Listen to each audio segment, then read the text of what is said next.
Welcome to our channel. If you need to download your Walmart receipts for returns, expense tracking, or record keeping, follow these step-by-step instructions to access and save your purchase history. Step 1. Open your web browser and navigate to walmart.com. Click on the account icon in the top right corner and sign in using your Walmart account email and password.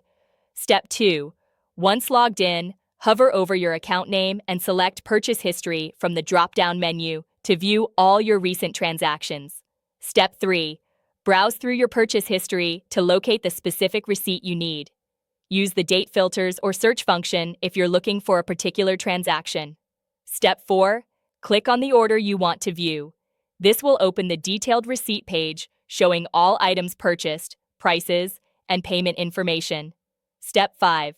Look for the View Receipt or Download Receipt option on the Order Details page.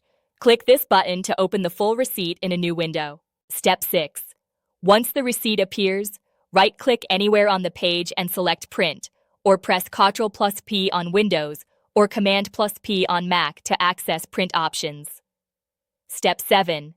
In the Print dialog box, select Save as PDF as your printer destination.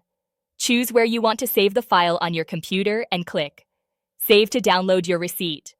Don't forget to like this video and subscribe to our channel.